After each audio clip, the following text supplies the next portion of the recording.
O começo de Sakata Kentoki vs Odin, a revelação da origem do Sakata, aprofundamento da lore com o Thor e até mesmo novos deuses. Isso e muito mais é o que será discutido hoje, pois finalmente lançou o capítulo 110, de nome Golnir. Então já se acomoda na sua cadeira, pega o seu almoço e a sua aguinha e vem comigo para análise do capítulo 110 aqui no canal do Shakestein. Apesar de ser um capítulo bem curto, né, com aparentemente 26 páginas, temos bastante coisa a comentar, então já bora direto pro começo do capítulo, que para exatamente onde o último terminou, com o Sakata emanando um brilho incrível que a própria plateia sente ser divino, né, a sua marca de Golnir. O Odin obviamente reconhece esse nome, né, Golnir, e pergunta como um mero humano sujo como o Sakata teria herdado a vontade de Golnir, mas o Sakata logo cresce o seu machado e faz dele um super machadão de luz, atacando o Odin com o seu brilho furioso, no qual o Odin prontamente defende com a sua Gleipnir. Os dois ali têm uma colisão de armas, mas o Sakata logo vê o Odin sussurrando algo e o deus nórdico começa a entoar encantamentos e sem nem mesmo tocar o Sakata, uma energia negra o lança pra longe com tudo contra a parede. Logo de primeira, né, nas primeiras páginas a gente já tem uma demonstração do estilo de luta e poderes desses dois combatentes, com o Sasaki Kojiro e o Musashi Miyamoto comentando que o que o Odin fez, né, lançar o Sakata sem nem tocar nele,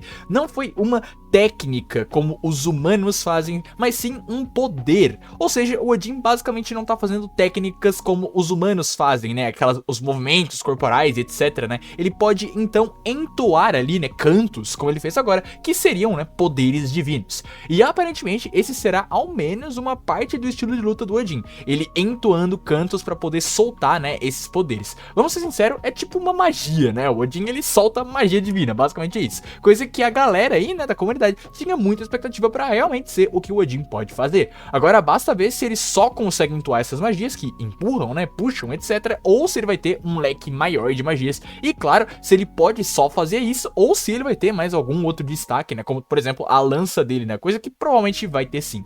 E não, o Odin não tá soltando cânticos aleatórios. O que ele tá fazendo aqui é uma referência ao Havamal, ou a Badalada do Mais Alto, que é um dos poemas incluídos na Edda Poética, uma coleção de poemas em nórdico antigo, onde os versos do Havamal são atribuídos da autoria do próprio Odin. E esse que ele usou contra o Sakata foi a sexta das 18 canções que o Odin clama conhecer na sétima parte do Havamal, conhecido como Ljotal, né, ou sei lá como é que fala o nome dessa porra aí, tá na tela, tá? A canção basicamente diz que quando alguém o ferir, ele fará com que o ataque retorne ao seu alvo, o que de certo ponto de vista parece ser o que ele fez aqui, né, o Sakata o atacou, mas o Odin lançou o Sakata pra longe meio que com o próprio golpe dele. Pode ter sido isso a sexta canção que o Odin se refere aqui nesse ataque. Se for isso mesmo, rapaz, o Odin vai ter outras 17 canções pra usar, e tem umas, né, nesse Havamal que parecem ser bem fortes, envolvendo cura, indestrutibilidade, fogo, né, e muito mais. Então vamos esperar os próximos capítulos pra ver se realmente tem a ver com o Havamal e se o Odin vai ter essas 18 canções.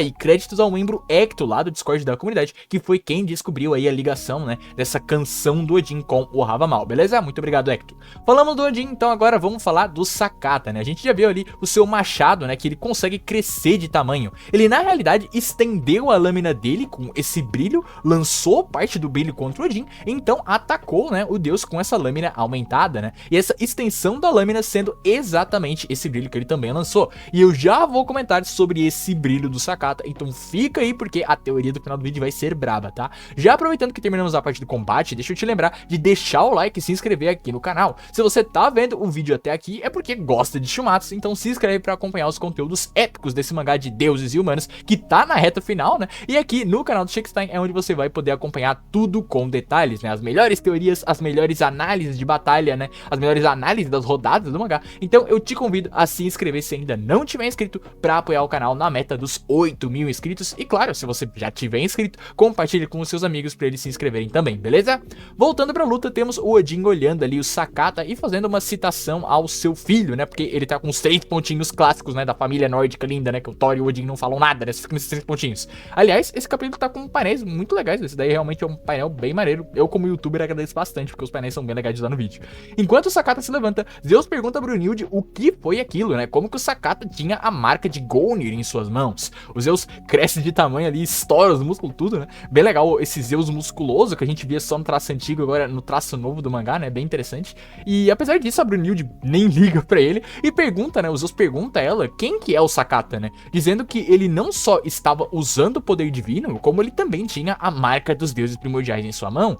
A Brunilde então questiona se ele já sabia dos deuses primordiais, né? Do qual o Zeus responde dizendo que obviamente ele sabia, né? E pra não subestimar ela. Bem legal a interação dos dois. E aqui eu tô vendo muita gente dizendo que o Zeus já sabia, né? Dos objetivos do Odin, já porque ele tá falando isso, né? Mas calma, eu não cravaria isso, pelo menos pra mim não é bem assim.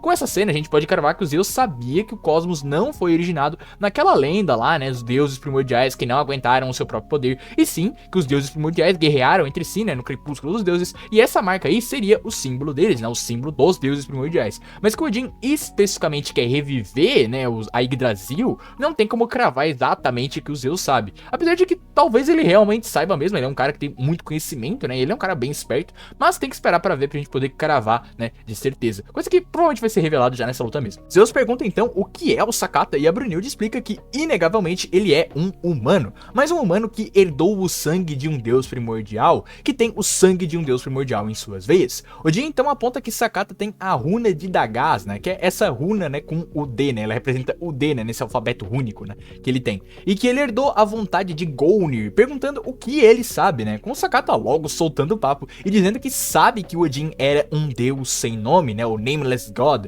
Sabe da tragédia do povo de Gonir, bem como sabe que ele é o único sobrevivente dessa tragédia, né? Vamos então à reação de Afrodite, Shiva e Thor, né? 3 deuses que a gente conhece desde o começo do mangá. Afrodite dizendo que o Sakata então parece saber bastante sobre o Odin, o Shiva sendo os leitores ficcionados em combate, né? Dizendo que não tá nem ligando pra isso, ele só quer ver qual dos dois é o mais forte, enquanto o Thor tá fazendo o seu clássico diálogo, né? Dos 3 pontinhos, a clássica aspa da família nórdica, né? Ele e o Odin, né? Sempre com esse diálogo incrível, mas é interessante ver como o Thor vai reagir, né? À origem do seu pai sendo aí, né? Um deus sem nome, né? Já que aparentemente o Sakata vai contar tudo, né? Pro Odin, né? E pra todo mundo ouvir também. Então o Thor provavelmente vai acabar ouvindo isso, se é que ele já não sabe, creio que não, então vamos ver a reação dele.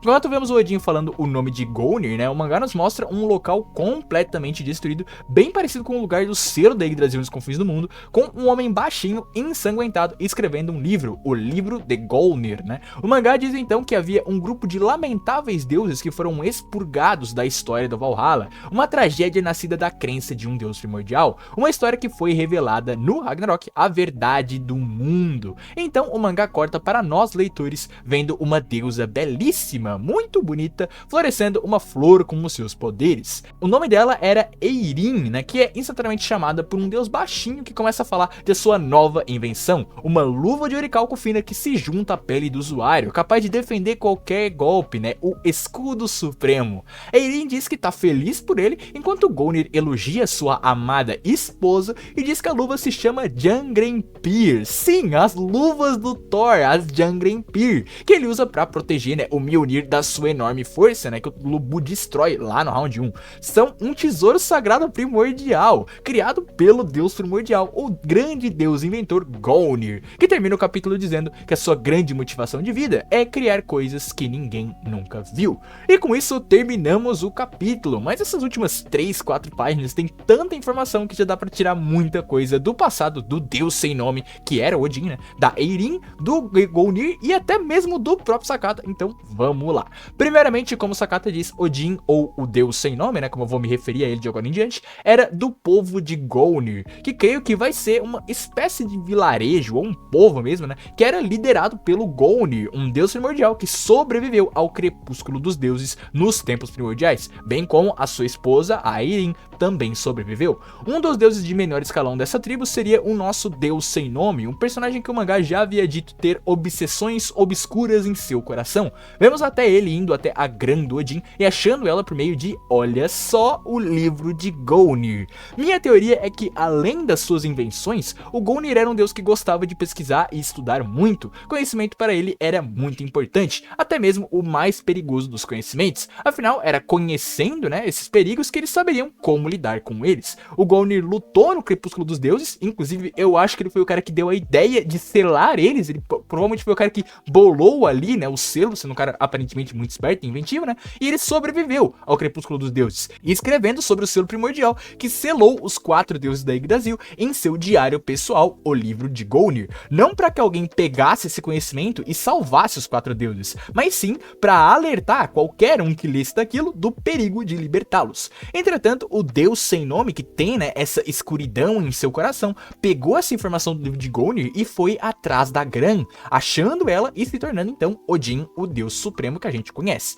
Minha teoria pessoal é que o Deus sem nome era um aprendiz, né, do Gonir. O Gonir era o criador, né, então ele provavelmente tinha ali um aprendiz, né, bem comum, né, o cara que tem um inventor ter ali o aprendiz, né. O meu chute é que o Deus sem nome seria o seu aprendiz nas forjas, né, que acabou traindo o Gonir e o povo dele, indo atrás desse conhecimento proibido, provavelmente motivado por algo como poder ou por inveja, né, são 2 traços muito característicos desse tipo de personagem que é mais traiçoeiro, né, que é o cara que não tem talentos, né, é dito, né, no capítulo 97 que esse Deus sem nome não tinha talentos, então provavelmente ele tinha inveja dos outros, ele tinha ânsia por poder, provavelmente vai ser algo envolvendo isso. Depois de se tornar o Odin, ele então voltou, né, pra tribo e devastou completamente todos eles, incluindo a Eirin, que provavelmente se sacrificou para que o Gonir pudesse escrever o final do seu livro, contando o que aconteceu com ele e com o seu povo, incluindo saindo muito ferido, porque dá pra ver não só o estado das mãos dele, como que ele também perdeu uma perna, né, e colocou uma perna de madeira no lugar,